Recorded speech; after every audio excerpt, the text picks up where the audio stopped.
Okay, we are now live on YouTube. Yay! It is our Saturday morning YouTube live show, and we're doing short sales. I'm so excited. Okay, we are now live on YouTube. Yay! I was going to say, and we'll have an echo until let me. It is our Saturday morning YouTube live show, and we're doing. Give me 1 second. There you go. Now we don't have the echo. Whew, there. It's funny balancing all of these fun things at one time. Yes. but we're good to go. Okay. So David, I am going to just let you, one thing I've learned is that, when we have a topic like short sales, there are so many questions. So we will take questions later on and again, as people pop in the room, everyone who's here, Linda, John, if you guys want to ping people in the room as well, help us make sure other people know about what we're doing. But again, we're recording it. So the great news is, of course, we'll be able to share this with other people later on. So David Randolph, the expert in short sales, you've been doing this for years, and you really know I'm going to say from the viewpoint as a real estate investor. This is for somebody who is looking to get into real estate investing and really specialize in short sales, not necessarily, and maybe you are going to touch on for the person who is actually facing a short sale, they may benefit from this presentation as well, right? Yes, absolutely. Yeah, this is from the perspective of the entrepreneurial real estate investor. Okay, so I'll say some things on this presentation that you'll never hear anywhere else. Okay, well, take it away.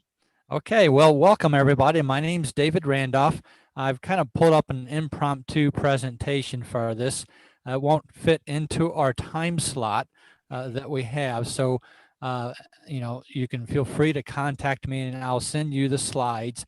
I have a much longer version of this presentation. So if you text short to my phone number, now, not right now because I'm busy with Jennifer, of course, but, later I will send you the slides. I always hated it when, quote, educators presented something and you wanted the notes, the slides, and you couldn't get them. Well, I give my slides away for free. So if you text short to 636-685-2990, I'll send you the entire presentation that I have. That's an hour and a half. Remember, we're trying to cram this into 30 minutes and these slides for it. So I don't want anybody to get too upset on YouTube or Clubhouse or anywhere else, because I'm not going to be able to cover the whole thing. We want to do question and answer. That's so much more important to be able to answer your free form questions because, I don't know what you don't know. So let me go ahead and talk about short sales and what they are so that, anybody from newbie to expert can have some further understanding of it. So, basically, I'm David Randolph. My website's thedavidrandolph.com. It's real funny because John Lee and others kind of joked with me, davidrandolph.com was taken by somebody else. And I'm like, oh no, my whole real estate education career is down the tubes. And people said, no, but wait a minute, aren't you the David Randolph? Aren't you the David? Like, yeah, I'm the David Randolph. Take that website. And so that's kind of how I ended up with that and stuff. And my email is David Randolph, no dots, at realtyrenovator.com. That's RENOVATOR.com. If you're on Clubhouse, just tap that profile. You can see all that information too. But just to give you a little bit about who I am and my experience, Jennifer knows me, but you don't. This is a presentation as a real estate investor, action entrepreneurial investor, kind of like John Lee is with his investing. So, I'm not an attorney, an accountant. I'm not even a real estate agent, Jennifer. Okay, I have very important real estate agents on my team. Okay, my power team, but not me. I'm not actually a real estate agent. I don't play one on TV. I'm not an actor. And then none of this presentation, this is that legal thing. Now, I know other professionals have probably an entire slide on the legal part, but basically, guys, this isn't meant to be tax or legal advice, anything that I'm saying. This is my interpretation, my experience of short sales over the past 10 years. I've been doing this full time. This is my experience. I'm the founder of Short Sale Profits, the founder of thedavidrandolph.com. Why should you listen to me? Well, I'm anal. Okay. I learn from the best, both local and national experts. I do a lot of research. I read stuff. I buy stuff. I learn it. I implement it. I make a lot of money. Most of all, I like to develop processes and procedures, and that's what's key in short sales. There'll be questions, I'm sure, about, how people hate short sales and the various reasons why. Well, I develop processes and procedures to make that so that you can repeat it over and over. I am a full-time entrepreneur. I've got multiple, business and different income streams. I'm a chemical engineer is my background, computer science. I retired from my corporate job in 2006 at the age of 42. My wife and I became full-time real estate investors in 2010. What happened in those 4 years in between? Well, it's called kids. Okay. And so I actually quit my job and homeschooled my kids for 4 years. Then I go, I'm 46. What do I do now? And Jennifer, that's when I started into real estate. At that time, was like, oh, what is this real estate thing? And I went to a 3-day free conference and fell in love. But, basically, guys, I'm just a small guy. I'm not part of some big company as an employee of it in some syndication. Really, I'm just a regular real estate investor, just a small company. My little, LLC just rehabs about 5 to 10 houses a year. That's all we do. Now, one of my claims to fame is that all my renovated houses have sold in 7 days or less at list price or higher for 10 years. They're drop dead gorgeous. My typical profit, actually this slide is wrong here. My typical profit is actually $90,000 per house. And that's because I negotiate short sales. That's the topic of our conversation. And I do that by working directly with the homeowner and the lender. These are not with realtors on the MLS. I don't go to the MLS looking for a listing that says short sale. What it is I work with the homeowner and then I negotiate directly with that lender. And so a little bit more about me. I've been so blessed in real estate to earn almost $3 million in my IRA retirement accounts. I lend that out to other rehabbers. Okay, I'll lend them. My heart and passion is to help new rehabbers get started. So I'll lend them all the money to fix the house up, all the money for the purchase price, all the money for the points on the loan, and all the money for the monthly interest payments. In other words, you don't make any payments at all till you sell the house at the end of the loan. We'll skip that stuff. It's just about that. My claim to fame really kind of came through John Lee. He's on here, I guess. Take a look and see. But John Lee, his RIA group had me present in July of 2009, the short story and short sales, okay? And 150 people showed up to John Lee's St. Louis Real Estate Association meeting, STL RIA. 150 people showed up. There was standing room only. It was crazy. They had more new members sign up than ever. They ran out of all their new member bags for the year. And then they all got mad at me at the end because I had nothing to sell. There was nothing at the back table. There was no Saturday workshop. And anyway, so John Lee said, hey, well, just do one on your own. Just do your own Saturday thing. So I created one. And so ever since then, I've been teaching short sales and I love it. I have moved on to probably cutting my rehabs down to 5 a year this year, Jennifer. But basically, let's talk about what short sales are. That's who I am. I don't have any pictures of my kids, and I'm not going to show you the why. Okay, we could do a whole session on your why, Jennifer. I'm sure that you should probably do that sometime, but we won't do that now. My wife is beautiful, and my kids are beautiful, though, just so you know. But let's stick to short sales. So what is it? Okay, so a lot of people don't fully understand what a short sale is. A lot of people say, well, it's where the house is underwater. They say it's where you owe more than what it's worth. That's, that the loan on the house can't get paid off. If they were to sell that home on the MLS and the proceeds from that sale wouldn't pay the mortgage off. That's not exactly fully true, Jennifer. What it really is it has to include all the second loans, all the HELOCs, all the equity lines, the judgments, the tax liens at federal and state. It's the total debt. It's not just the lender, for the loan. Okay. The other thing too is, in that short sale process, a normal sale is only going to bring 90% of list price, right? You've got to pay 6% commission. You got to pay some inspection fees, closing fees.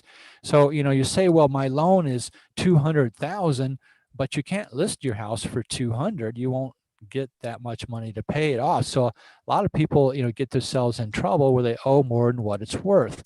Okay. And so what happens is a lot of times, a homeowner has a life situation, okay, where they've lost their job, they have medical bills, they're not able to make that payment. So of course the lender is going to foreclose on them. And so when that happens, when there's a pending foreclosure, the homeowner usually only got about 30 or 60 days, to sell their house. In the state of Missouri, okay, you get 2 30-day letters. States are different. Actually, in Missouri, you only have 21 days where they can actually foreclose on that house. So it's very difficult to sell your house on the MLS at that point. Georgia's 30 days, Texas is 21 days. There's lots of other times. There's judicial, non-judicial. I want to make it real clear, Jennifer, up front. It's irrelevant whether you're in a judicial state or a non-judicial state. Short sale process is identical. The only thing that's different is your marketing, how you find them and how much time you have to do it. But, it's a federal thing, Fannie Mae, FHA, it's a federal regulations on how you process the actual short sale itself. Now, in a short sale, a lot of times a home have deferred maintenance, there's repairs, that are needed. The buyer, they can't afford to make those repairs to the house. So they really get themselves in a bad situation. Most buyers really can't go the traditional. So let's switch to the buyer now. So if you are in a short sale situation, you need to try to find a way to pay that house off or sell it. Most buyers, can't get a traditional loan, because the approval process takes too long. Okay. The bank wants to, get that thing done, or they're foreclosing in 20, 30, days. So, it really is tough for a buyer who gets a loan. So they need a cash buyer as is. Okay. So the buyer, you, the investor, the savior of the day is the cash buyer buying that house as is. Okay. You're not going to get to turn in an inspection report to the seller. Okay. And this is what the bank wants, because they don't want any money being spent on fixing that house up. Something to keep in mind, guys, is that the lender must approve the buyer. The buyer cannot change on a short sale.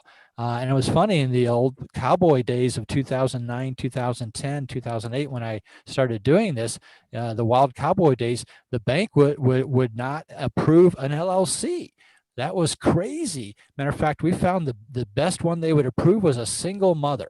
It was very strange, and so that's who they would approve. They wouldn't approve an LLC. Later, things have changed dramatically over 10 years. It's very well regulated.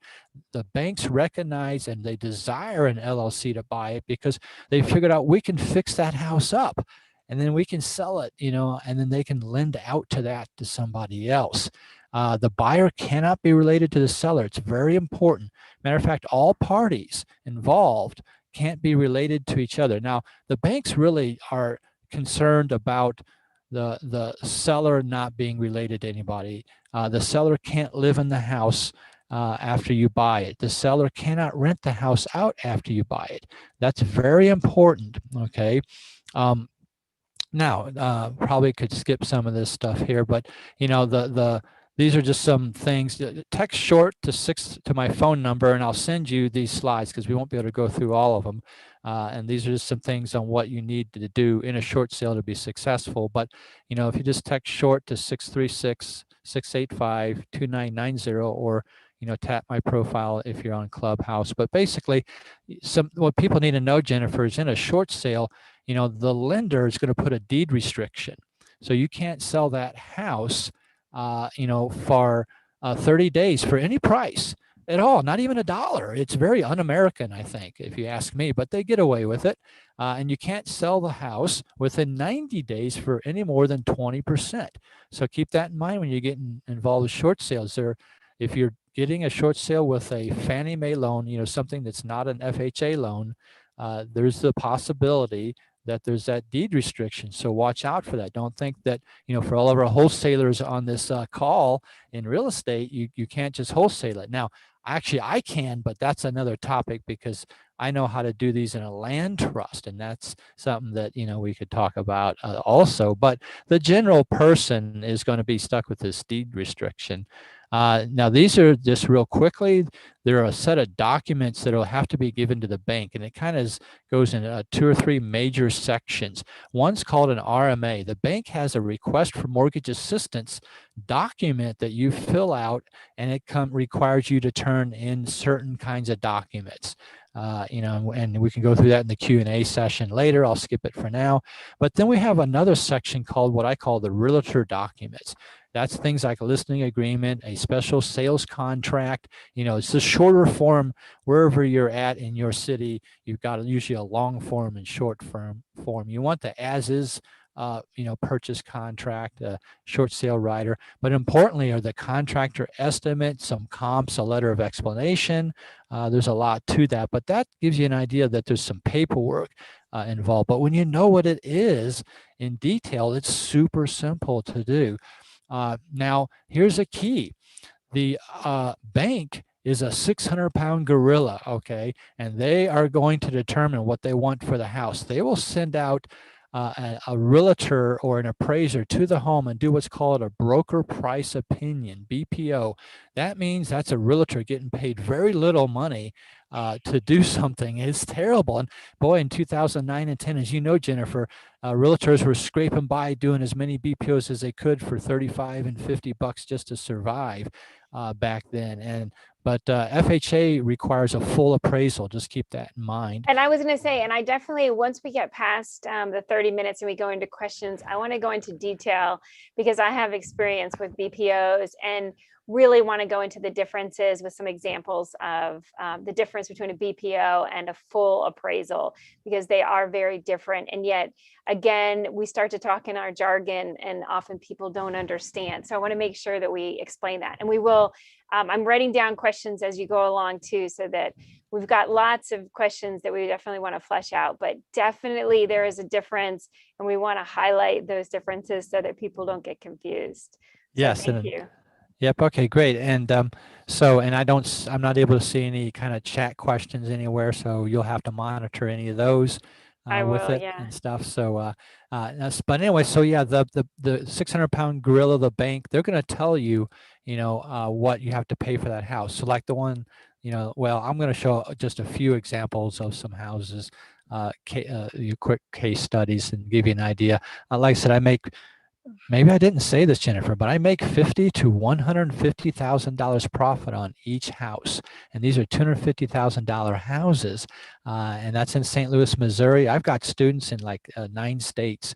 And so, you make those kind of profits everywhere.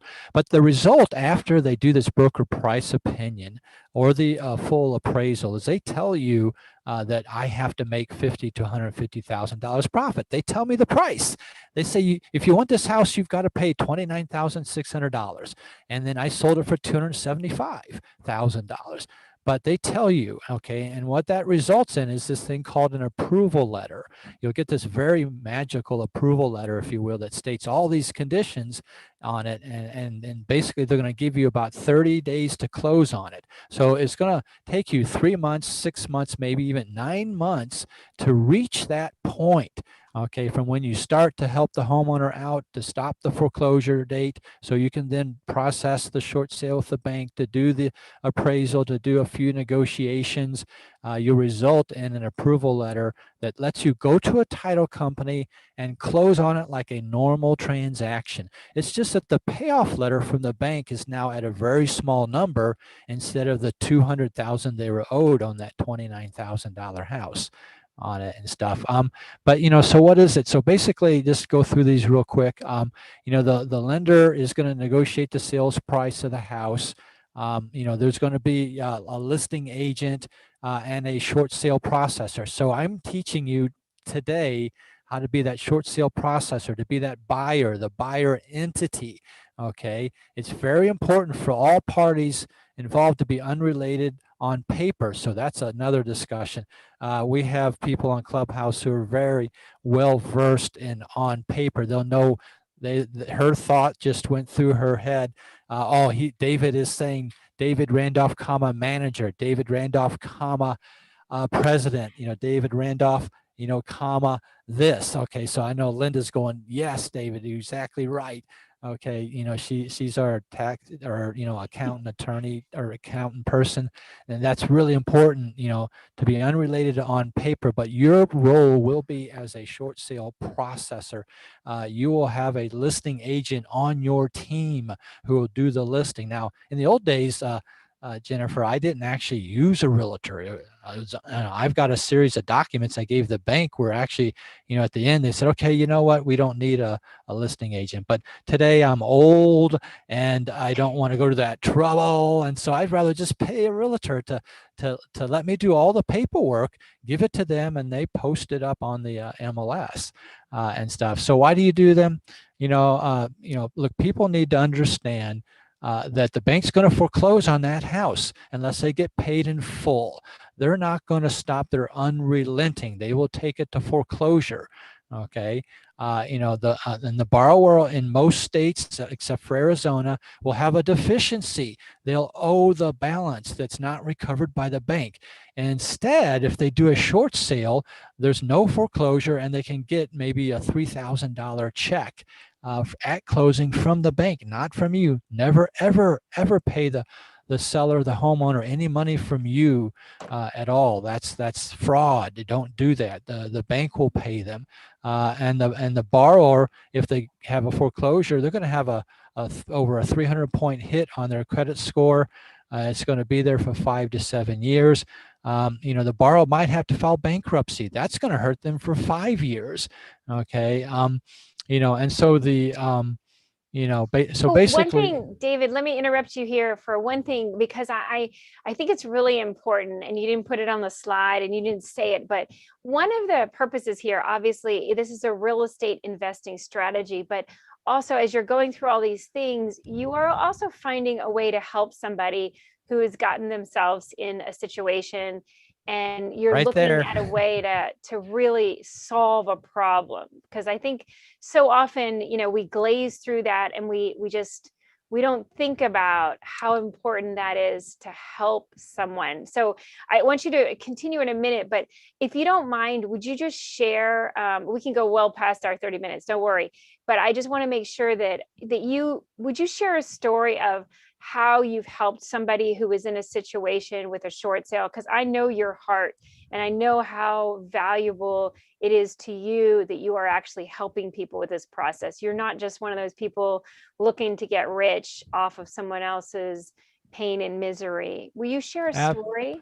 Absolutely, Jennifer. This is why my wife and I in 2009, brand new to real estate, decided to go into short sales. I don't want to say that it was a church ministry for us, but it was a method of buying homes where we felt like we could help families out. And that's the key number one thing you need in a short sale is the homeowner, the seller needs to hear that you have a heart to help them. It is not about calling them on the phone in a foreclosure situation and saying, hey, David said I can make $50,000 to $150,000 profit. Would you let me do a short sale, please? No, that's not what you do. You must have a heart to help them out. The short sale is just the end result of all these options that they can't do. Okay, they don't have the rich uncle with $15,000 to catch the loan up. They don't have the money to fix the mold in the roof and so you have to be there to help them out. My slide here, my thing that you just talked about is gratification from helping families out.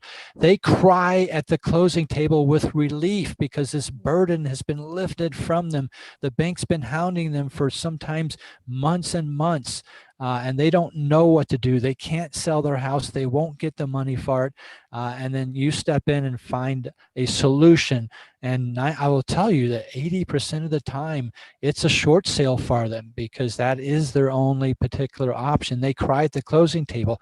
Jennifer, I cry too because I'm making a lot of money. So, and I'm not kidding. We do both cry at the table. The buyer, the real estate investor, the rehabber, even the wholesaler, we're bringing up the value of homes in subdivisions because we're restoring it to full value and we're selling it at a higher price. Okay. We provide a lot of jobs to many people, versus sitting there and it decaying. So let me go through and pull up a slide about a case there. I'll skip a few slides. So here we go. We'll do a case, what you just asked for. We'll talk about this house here. So this was an 88-year-old lady. This is a house in O'Fallon. I'm very open with what I do. You can look it all up on public records, okay, on it. This is a house in O'Fallon, Missouri. And this was an 88-year-old lady who had a ranch house, lived by herself. It just happened to be at the end of the subdivision where the subdivision was going up a street. The whole subdivision was higher than her. And so it rained very bad, a bad rainstorm, and the sewer systems weren't so good in this neighborhood, and the rainwater, it's like a flash flood, and so the rainwater is coming down, and a tree limb hit her basement window. Okay. And it was not a walkout basement, and it broke the glass and it filled her basement up with water.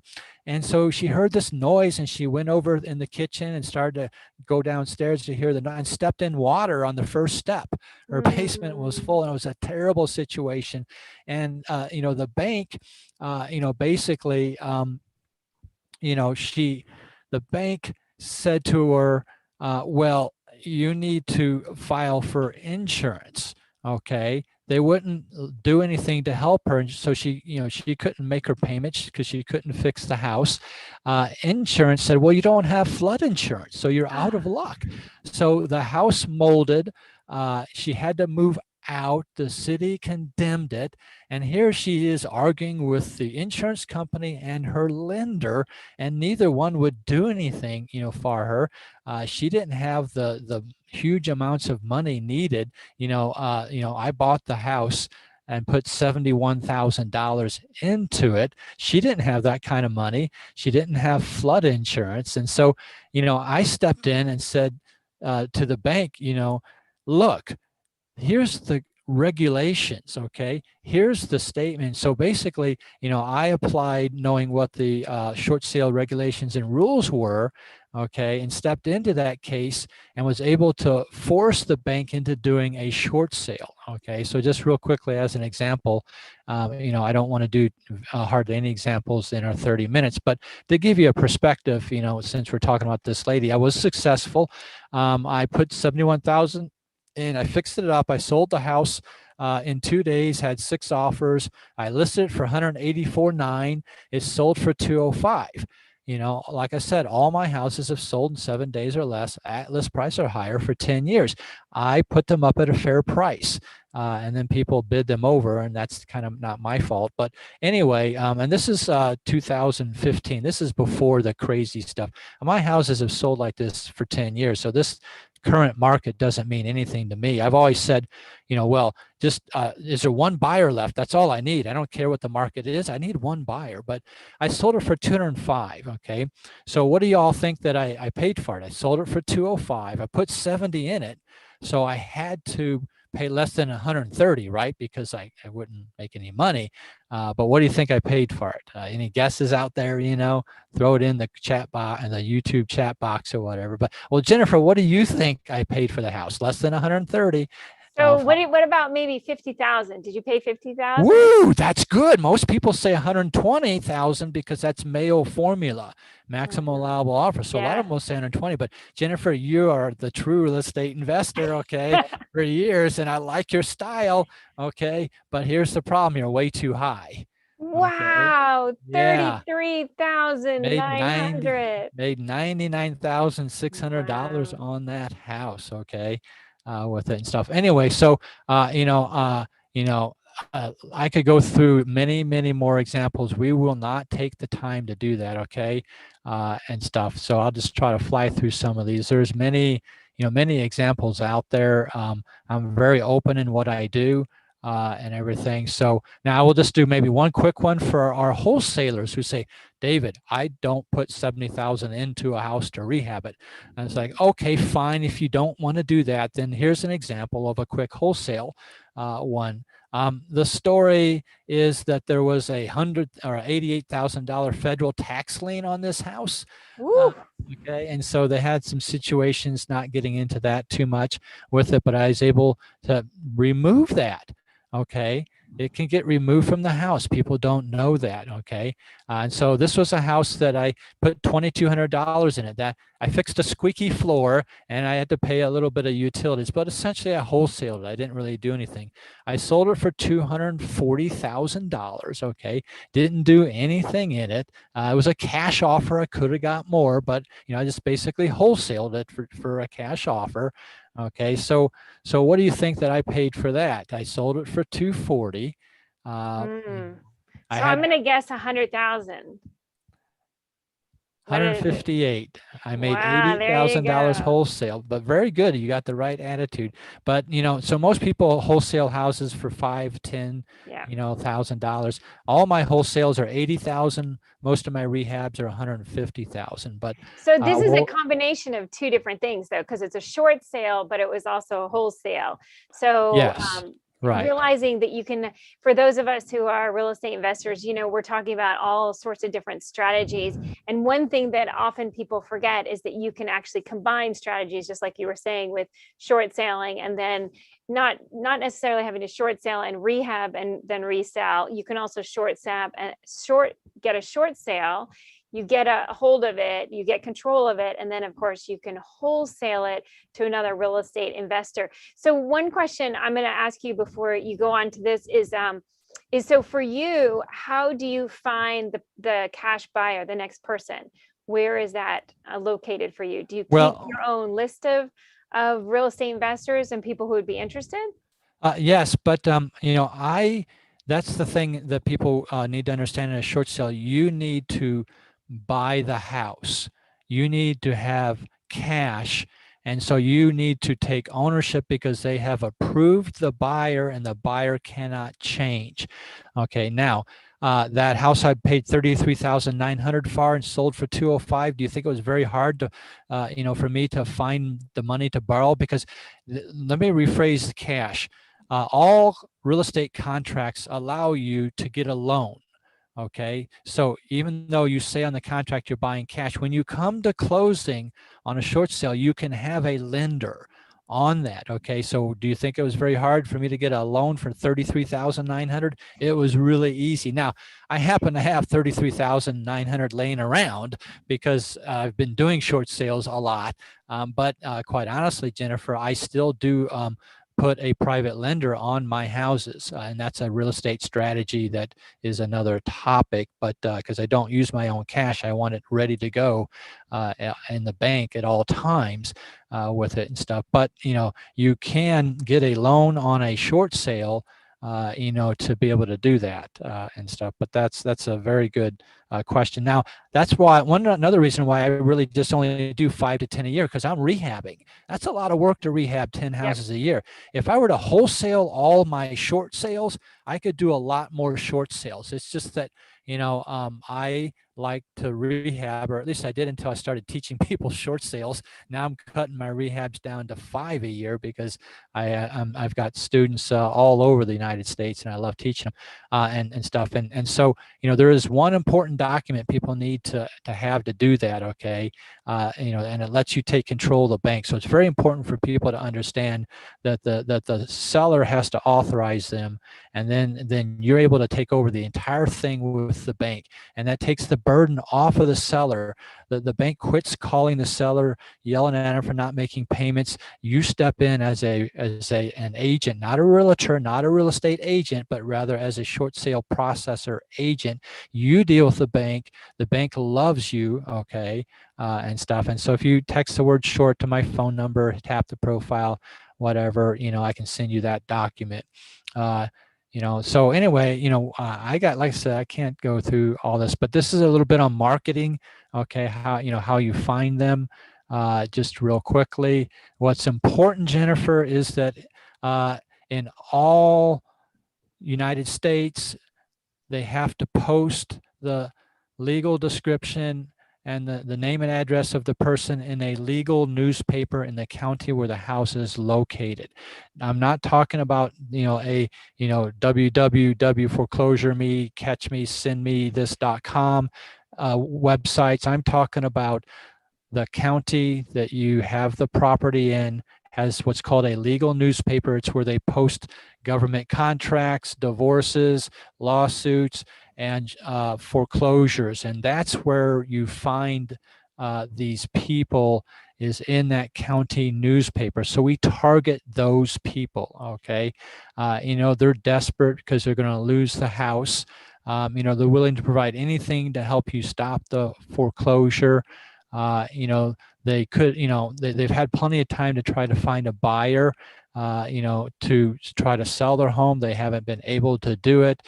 They also don't expect to get any money from the sale. So that's, kind of nice from that perspective. Your goals are aligned with the seller and with the bank because you're going to get the bank paid off. They get more time in the house. You stop the foreclosure, they get to live for 3 months, 6 months, 9 months, and they're not making any house payments. So they get to save up that money and start over. Okay. And you've got methods to help satisfy what the lender needs. You'll get everything that they need from the borrower directly. You have a buyer, one of your entities, you have a buyer for the house with cash. They get money to move from the bank. They get paid, the bank gets paid off.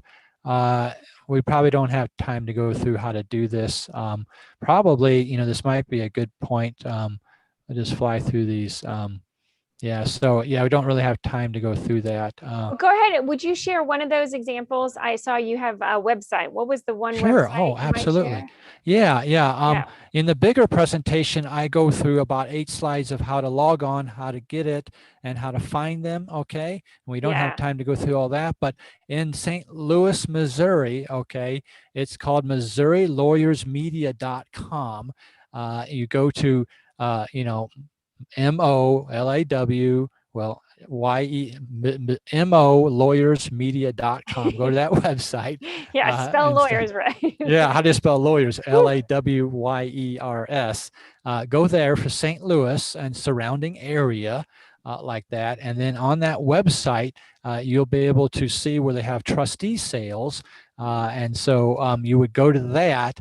And then you could drill down to zip codes if you'd like to, or you could choose St. Charles County, Jefferson County, whatever counties that are in that particular area. Now, Missouri Lawyers Media, if you see, they've got probably 95 counties. Okay, now they're not going to cover our people in Texas, or New York or other places. And so you can always contact me to find out where that's at. With it and stuff. I also have a monthly Q&A group coaching call too, on Facebook, Short Sale Profits on Facebook. And so we go through where all those county websites are, on there too. But basically, you would go to this website, you would go to trustee sales for your zip code, then you would drill down into, the date. So you'd want the date range, that you would have. This presentation doesn't have those slides in it, but trustee sales is the key, Jennifer, okay, for that and everything. Perfect. Thank you. But then we could go into how you want to reach them.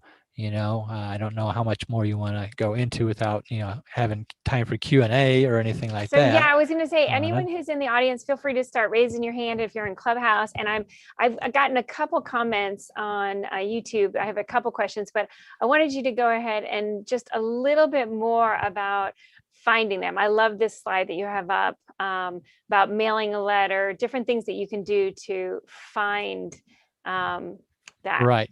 Yes. So what happens is, Once you find the website, I teach people to go directly to the source, not to necessarily buy a list, because everyone complains that when they call, they were already foreclosed and the list was too late. And so I teach you as an entrepreneur how to go directly to the website that those people get it from originally, so that you have the actual posting for your county. And you're going to have only 21 days in Missouri. Every state, it might be 90 days. There's different amounts of time, but you go straight there and okay, and you mail them a letter. Now, I will just jump off briefly to, there's two methods. There's the ones in foreclosure and then ones that are not in foreclosure. So that's a different topic. And so we'll give away something, really, a little ninja trick for people here if they write this down. I don't have a slide on it, and I will state that the easiest ones to work with are those that have a foreclosure date, because they realize the gig is up, right? Okay, Yeah. they've got to do something. They're going to be out of their house, and you can buy more time. But the other way of marketing is when they've missed a payment, but they don't have a foreclosure date. And here's how you do that, Jennifer. Okay, there's a website. Is it okay to give out websites of Yeah, other? Okay, absolutely. Yeah, so yeah. great, Our great, goal here is to help people as much as possible with as many resources. And awesome. again, if you have questions, feel free to raise your hand. We're about to open it up. We're going to ask Linda DeMarlar, our tax expert, some advice she might have on the tax side of it. And of course, anyone else who has questions, both on YouTube as well as Clubhouse. But go ahead. Yeah, please give Great. out the resource. Yeah, so I already said people that are in foreclosure, and that's who you want to go for, okay? Because they need the most help right now. But for those that have missed a payment, but the bank has not announced the foreclosure date yet, you go to listsource.com, LIST, and then source. It's all one word. SOURCE, listsource.com. And I want you to go in there for your particular, county or your zip codes of where you live. And I want you to go into mortgages. Okay, there's a place for mortgages. Okay, and I want you to choose what's called subprime loans. Okay, this would be subprime mortgages. Put in subprime mortgages, and they will be able to find those mortgages in the zip codes that you put in, and then give you a list of names and addresses of those people, and it will give you the count, how many's in that zip code. So increase your count, decrease it. Let's say put in criteria like 3-bedroom, 1,200 square foot, whatever other criteria you'd like. But the key is subprime mortgages is the tab.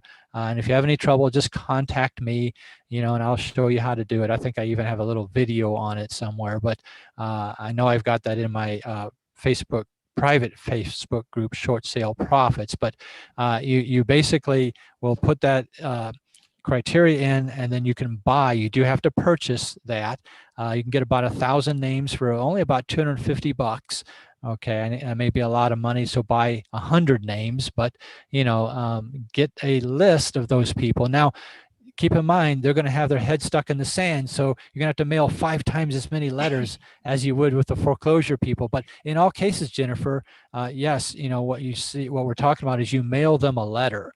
Okay, now give you a perspective, Jennifer. All the success I've had is in St. Charles County. I mail 60 to 60 people a month. That's it. This isn't wholesaling 10, 15 grand a month in marketing. I mail to 60 people a month in St. Charles County, and I get one. That's all I need. There's 59 a month left for somebody else. In St. Louis County, there's 300 a month.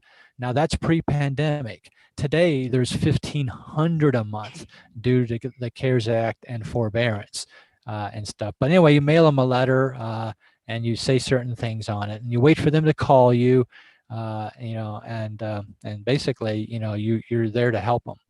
Yeah. You just put a lot of reasons in for that.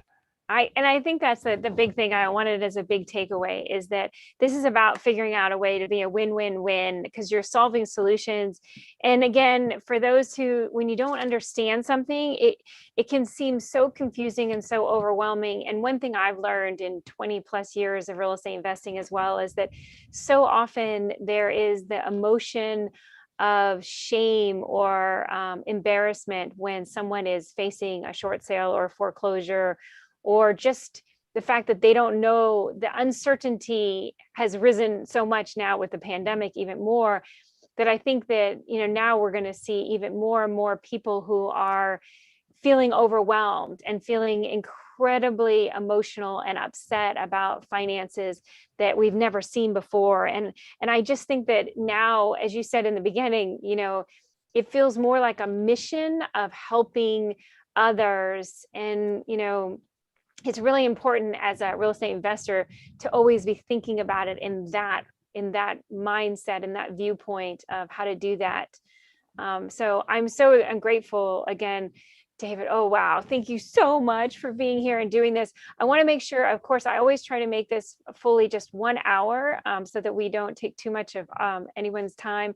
But I want to go ahead and answer any questions that people have. So if you want to raise your hand and ask questions, otherwise, I want to go over to Linda.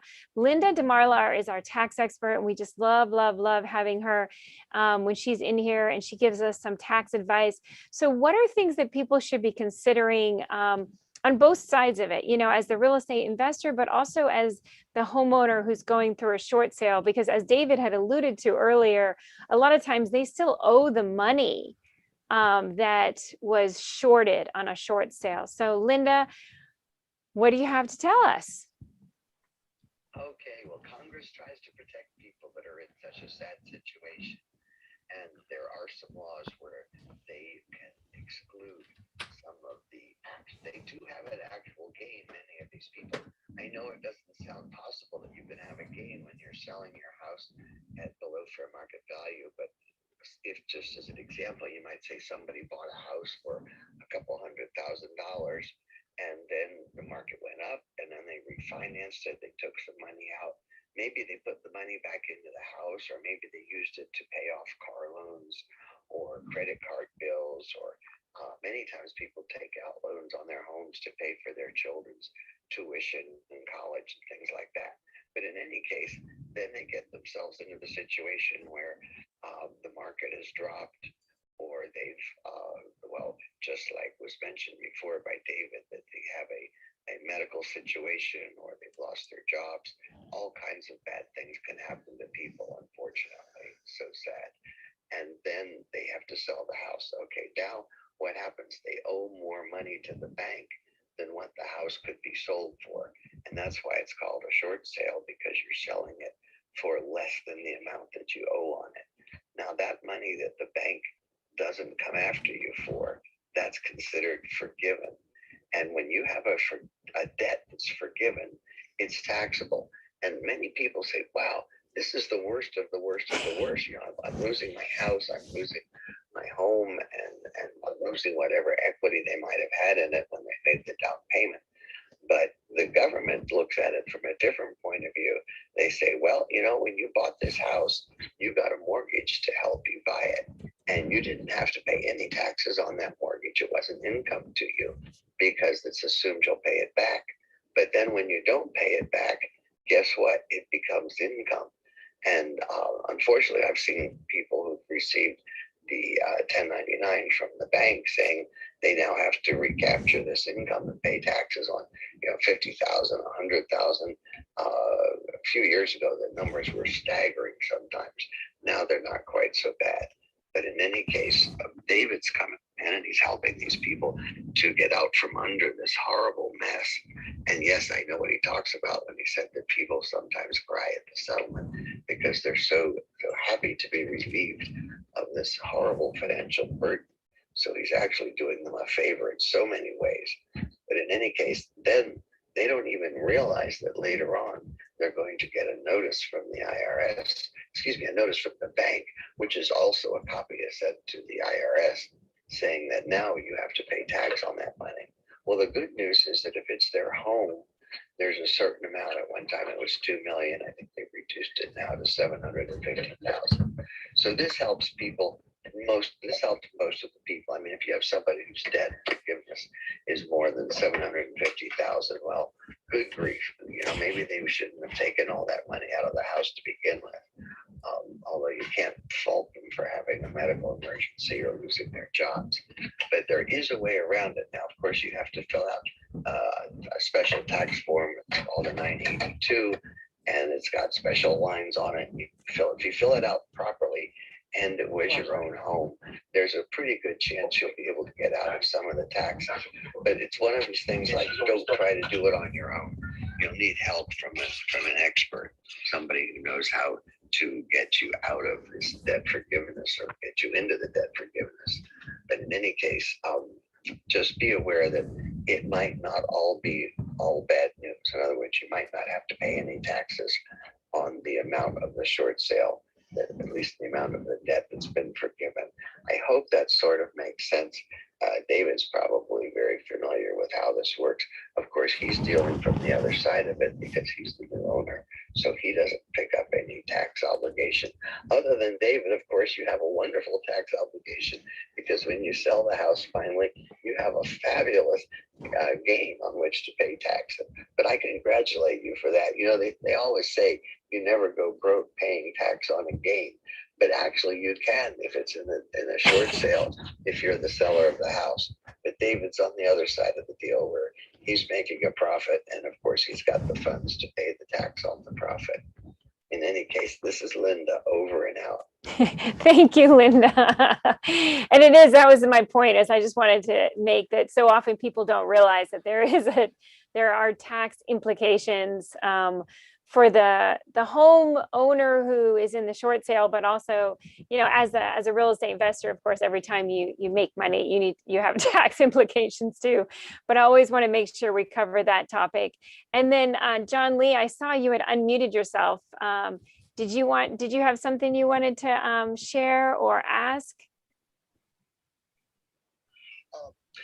Yeah, actually, thank you, David, for all this great information. I know you could go on for a long time. Thank you, Jennifer, for him. David, he is the expert.